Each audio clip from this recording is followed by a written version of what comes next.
Hi guys, so I'm Sam from the Unity of Life in case you are new here and you are not aware of that. So what we're going to be talking about today, because we've moved on from the topic of F1 and we've gone back on to animals. So what we're going to be talking about today is I'm going to talk you through a little bit about a paper which is called Wolves in Space. It's not as exciting as it sounds. These wolves are not actually physically in space. But I just thought we would do this little bit of a PowerPoint on wolves because the last couple of videos that we have done have been about wolves. So this one's specifically about cooperative breeding. We did do a video on cooperative breeding and we said wolves were known for this cooperative breeding behaviour. So we're going to talk a little bit more about that in more detail in wolves specifically for this paper.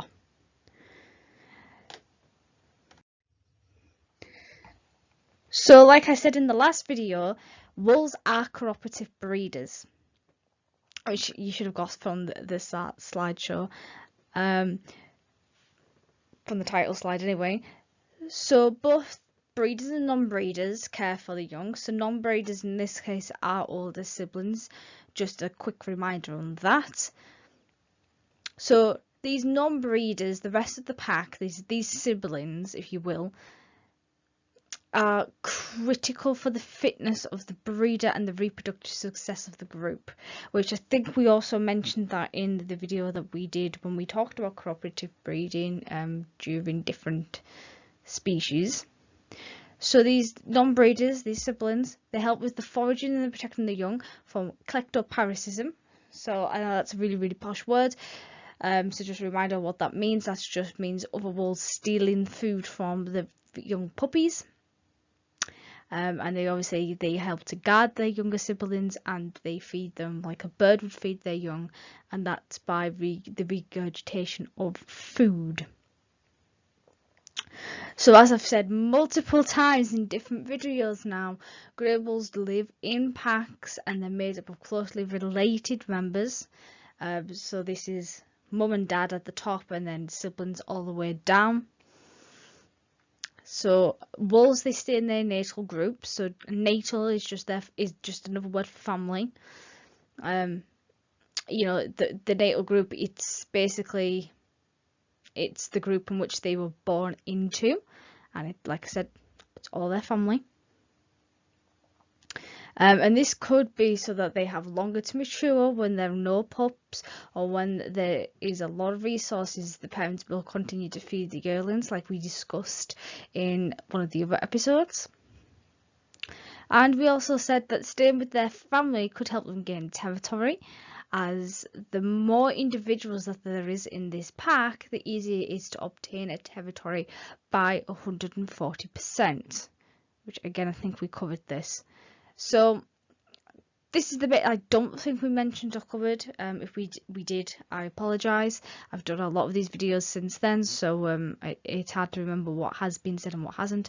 So in June to August, wolf pups, that's the time they're being weaned, and that's important for this study.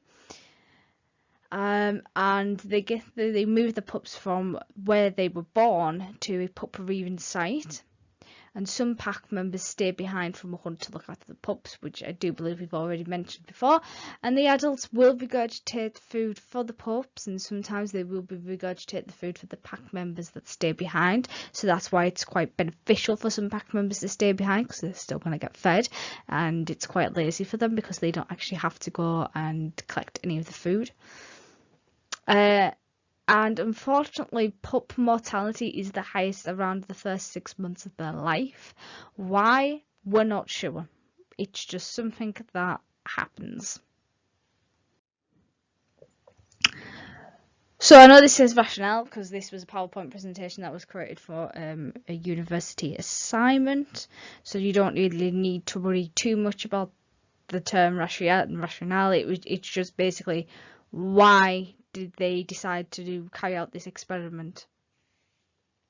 So the question that they wanted to investigate, these scientists or researchers, if you will, was that why do non-breeders contribute to the care of the young, and what happens to lead this cooperative breeding and mechanisms that drive this behaviour, which was something that we did look at in the other episode where we looked at the evolutionary causes of this cooperative behaviour in different species. So what were the aims of this particular paper? Because when you're doing a sort of an experiment, you always have a question. That's what you're going to investigate, which is what we've just looked at. But you also have aims, things that you're wanting to investigate and things that you're aiming to find out and things why. So what were the aims for this particular paper? And this was to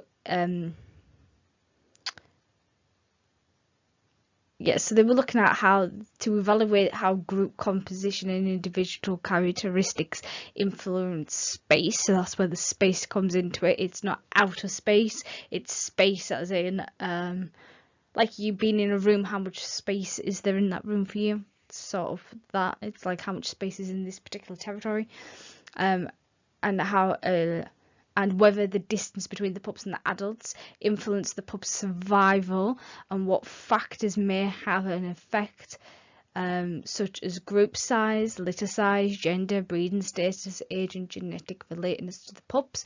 So all that just basically means, do pups survive more if they're in bigger groups than in smaller groups? And that's generally the whole pack. Or do they survive more when there's more pups born in that litter with them? Or is it more beneficial to be born with less litter mates? Do males survive more than females, or do females survive more than males? Do the pups survive better with wolves that have the breeding status, which are their parents? And the wolves that are staying behind and looking after the pups, does age have an effect on the pup's survival? So are they maybe a yearling and maybe a bit too young to understand what it is to look after a puppy, or are they experienced and have helped raise quite a few litters? And genetic relatedness to the pups is, have they got a better chance if their family members are the ones looking after them rather than non-related wolves, which doesn't make an awful lot of sense of why they were looking into that, because wolves generally live in family groups and the only two individuals that aren't related is mum and dad. But mum and dad are obviously related to all the other members of the pack, just not to each other. So you also, when you're doing like a scientific experiment, you will always have sort of a hypothesis, which is kind of like, what are you predicting? What do you think is going to happen? You always have something that you want to try and set out to see if how much truth is behind it. The one thing that I got told when I was doing this sort of science course was that you never set out to prove anything. It's a lot easier to disprove something than it is to prove something. So with these types of things, there will have been loads of experiments done in the past on similar things, and people will sort of piggyback on your work and they'll read your method section and they'll say, right, okay, you did this, so we're gonna duplicate your experiment and see if we get the same findings. And if we do get the same findings, then there's a strong chance that what you're saying is correct. But if we don't get the same findings, then there's a high chance that what you're saying isn't 100% correct, and there needs to be more investigation into it. So that's basically what happens within the scientific community. Sometimes you do original work, which is quite dangerous and daunting and scary, because obviously you've got nothing really to back up your ideas or anything like that. So people will then piggyback on your original work to try and help prove that, well, back you up. Not so much prove that you were right, but to back you up that maybe you are onto something. So what were these predictions and the hypothesis that this paper was particularly looking at? They had loads. So we're just going to go into some of them. I'm not going to go into all of them because, like I said, there was absolutely loads for this. There's more in this paper that I'd ever seen than in any other paper that I've had to sit and read before in the past. So To make it a little bit easier for us to understand, I have broke it up into the predictions that they had for the breeders and the predictions that they had for adult non-breeders. So adult non-breeders are obviously the yearlings and up. It's basically just any wolf that isn't the parent to the pups but is generally an old sibling. So for the predictions for the breeders, so e.g. mum and dad, adult distance to pups would be lower for breeding males compared to other adults. Why would they think that? Because dad doesn't really give birth. Dad has his fun at the end of the day, and yes, he does help to provide parental care, but there's only so much that dad can do. So you would think that mum would be the one who is closer. Breeders compared to non-breeders would have lower distance to pups, because obviously these non-breeders, you would think they wouldn't want to be too close to the pups because it's not their offspring, it's just their siblings, and anybody who has siblings will know your siblings are probably going to irritate you, and you want to spend as less time as possible with them, and you want them to be with mum and dad. So female non-breeders would have a lower distance to pups than male non-breeders. So they're saying that even though the females weren't generally mum, they were the sisters, they would maybe be found closer to the pups due to sort of this like maternal instinct that obviously males don't have. So adults in smaller groups and adults in groups with smaller litters would also have a lower distance to pups. So that was all they had for them. So these non-breeders, so we're looking at the distance of a non-breeder to a pup would be lower for adults non-breeders that were 2+ years compared to yearlings. And again, they think that it's down to just experience. They've had that extra year on these yearlings, so they know a little bit more what to do with the pups than what the yearlings do. Adult non-breeders would be more genetically related to the pups. So again, it's siblings. That's what they're saying, because this experiment was obviously done on quite a few different puppies and packs. It wasn't just looking at one pack. So pups would have a higher chance of surviving their first year if they were found closer to the adults, because obviously it's the adults that are going to protect them and feed them until they're a bit more independent. Pup distance to littermates would decrease as the number of breeders increased. The number of adults increased, the number of female non-breeders, and litter size decreased. So basically what that was saying was that the more breeders that there are available, the less puppies they sort of would be because of competition. Which again, this prediction doesn't make an awful lot of sense, because wolf packs are generally a lot are related, and they don't generally have anything to do with rival packs that aren't related to them. So pups that survived the first year were found closer to their little mates. At least this is what they were predicting, this is what they were hoping to find. So we're going to have a look at some of the methods, and again the methods are split up into different things. It makes it a little bit easier for you to understand. So they had 3 study areas in Idaho in the USA. So their field methods. So field methods is what they did, actually how they carried out the experiment within these locations. So the study took place from June to August, starting in 2008 and only finishing in 2016. So there was a few contradictions in this paper, but we were going to get into that a little bit later on. So they're generally saying at this point, this experiment took 8 years to conduct. So the data was collected from scat samples found in the pup rearing sites. So scat is a scientific term for poo, because you can't write poo, so it's a bit more, or even feces, it's a bit more scientific to call it scats. So it sounds a bit nicer as well. So GPS was used to locate the wolf pup rearing sites, as the wolves were previously fitted with radio collars for a previous experiment. 120 to 200 samples were collected each year. So this is the samples of scat that was collected each year.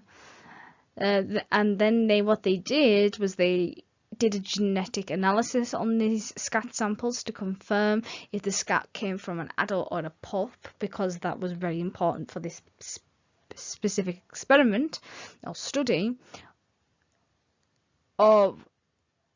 And which was previously assumed by the size, okay? Because obviously scat sizes, if you've ever worked with animals, you'll know that adults generally have bigger poos than the baby animals, so they could kind of say from the size of it that this has come from a pup because it's quite small, but doing the genetic analysis proved whether or not that they were right. So scats found outside the pup rearing site were used for a pedigree analysis. So this pedigree analysis was basically like a parental test. So lab method, so anything they did in the lab, sorry. So the identity of the wolves were examined by DNA and sex markers. So sex markers are chromosomes.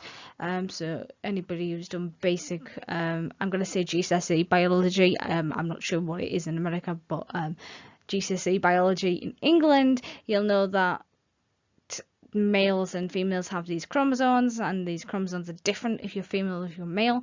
So this is your biological gender, because you can change your physical gender but not your biological gender.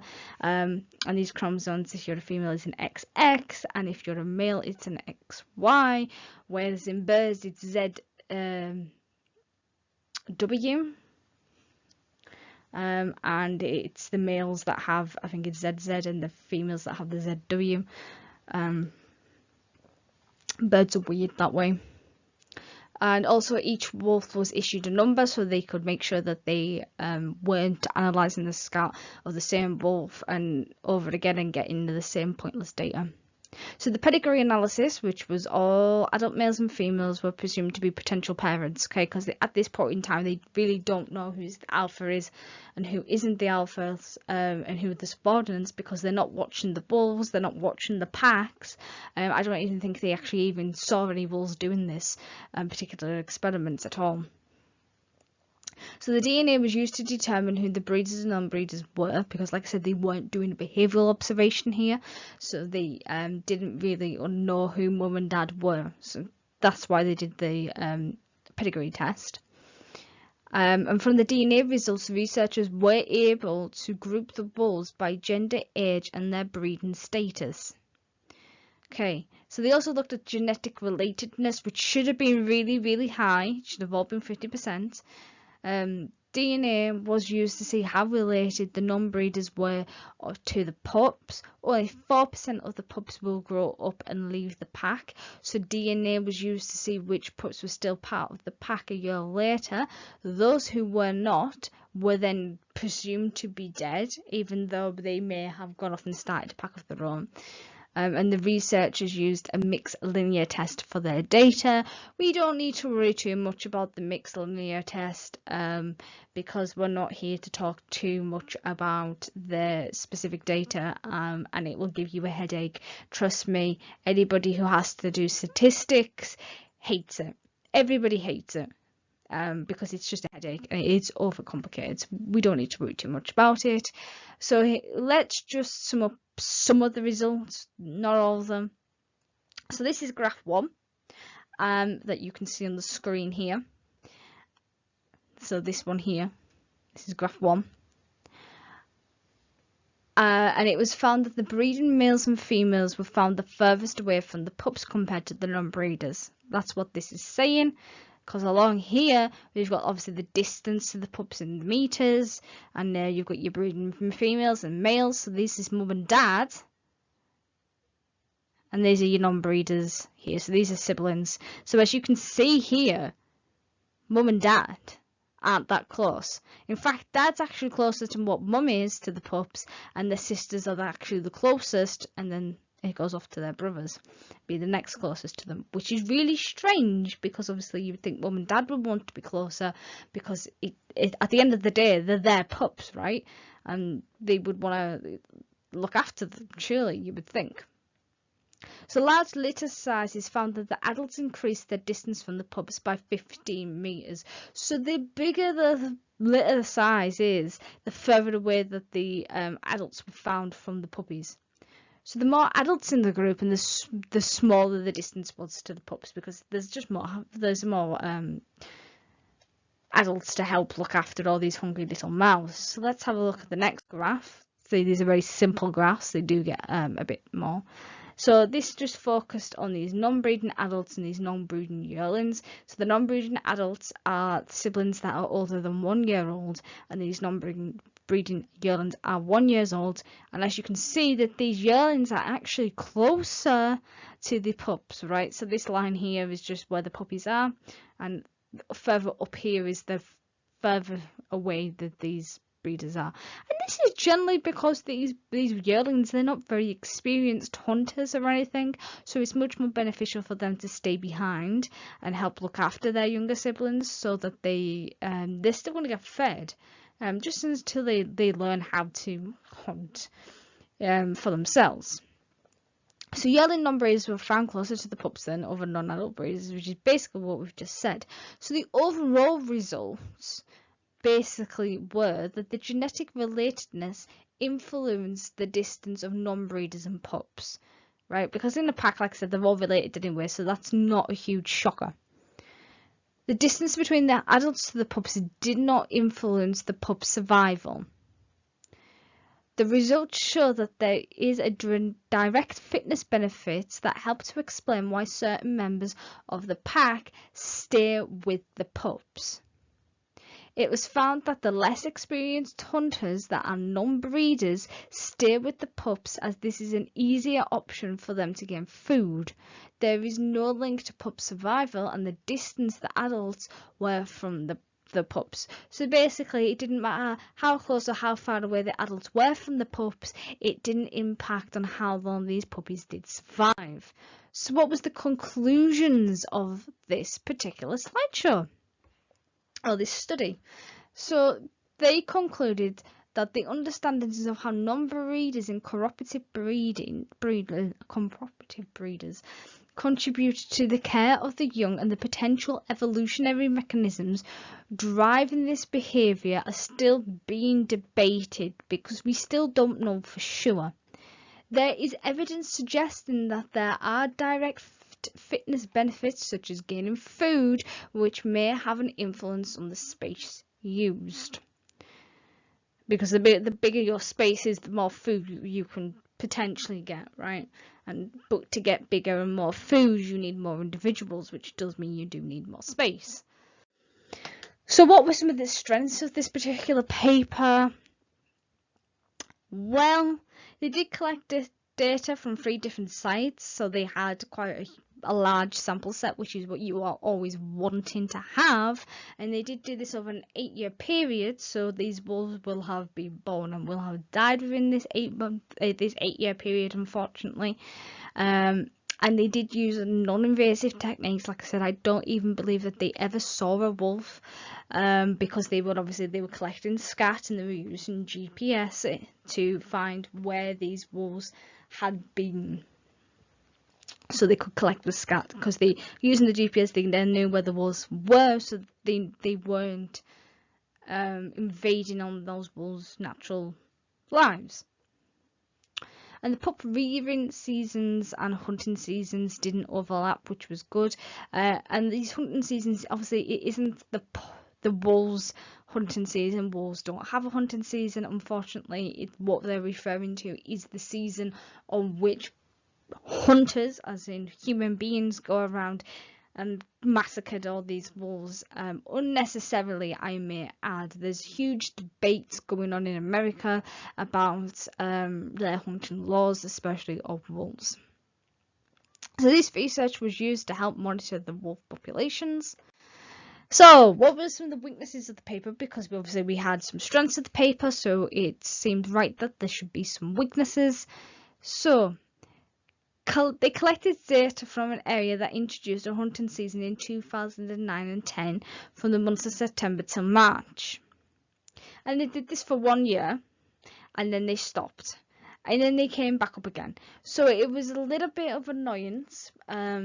Obviously, this wasn't something that they had control over, but it would have had a significant effect on their data, because obviously this hunting season, these wolves were being killed, they were being massacred off, and you can't collect data from a dead wolf. And it's, if you've already collected data on it and it's no longer there, it just complicates things, because that wolf no longer is alive, you then have to sort of delete that data, because it's no longer of any use to you whatsoever going forward.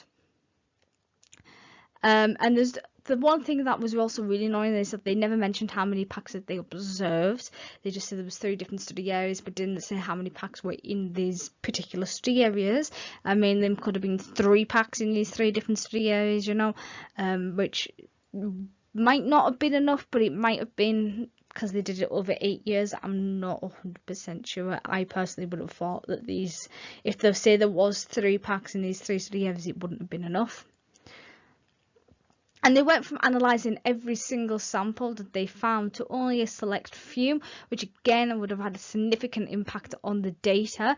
What they should have done was just continue analysing all the samples rather than changing it. Because, you know, you can't change your methods once you start doing a experiment, because, like I said, it's an absolute nightmare of your data. Your data is no longer quite correct because you changed your methods. And a few contradictions, which is what I mentioned, because the method section of this particular report said that there was 8 years in which they collected the data. However, when you looked at the results section of this paper, it then claimed that it was actually, they collected it over an 11-year period. And the thing is to remember with these are meant to be peer reviewed, so that means other scientists are meant to read through them and say whether or not they agree with this study and it should be published. And they also have multiple authors and multiple people writing them as well, so these contradictions can come up, but because they're peer reviewed before published, it should have been picked up on and sorted before the publication. So we're not going to go too much, we don't need to worry about this. This is just these key contributors, so these are people who put money towards this specific studying. These 2 here are not actually fully bred wolves. These are wolf dogs, which you can walk, which I did for my 21st birthday at Predator Experience, which is in South Cumbria. They don't just have these 2 gorgeous brothers, I forget their names, but they do have foxes that you can interact with as well. They've got reindeers. They're expanding their business as well, but they do have like birds of prey and do a falconry course as well. So if any of that's an interest, I'll put the link to their business down below, because I fully enjoyed it. I got to walk with these 2 lovely cuties that you see on the screen, and I got to hang out with the foxes as well. So if you're interested in that, like I said, I'll put the link in the description and you can check them out. And there's me holding those 2 cuties after we did a walk. They are absolute gorgeous animals. Not that you want to be on the wrong side of them, trust me. But so why was it that I chose this paper? Well, like you all should know by now, especially if you're not new to this channel and you've been watching all my videos. Thank you if you have been. You'll know that I love wolves. I am obsessed with them. They are my absolute favourite animal in the whole world. And the reason, you know, I want to work with wolves in the future, when I say I want to work with them in the future, I don't mean in a sense that's going to hurt them. I mean I want to have like sort of like a wolf sanctuary that we help to reproduce these wolves, and we put them back and reintroduce them into the wild, which would be awesome if we could succeed in that. But the only way we can succeed in that is obviously if the hunting of wolves is banned completely. So obviously I have a keen interest in wolves, which you probably already know, and I've already conducted intense background studies on this species. Again, you probably already know that, just from the way that I talk about wolves quite a lot. And you know, it was interesting to learn how the pack came together to look after their puppies, because it wasn't something that I knew an awful lot about. Right, okay, I can't get this to stop, so we're just gonna go back.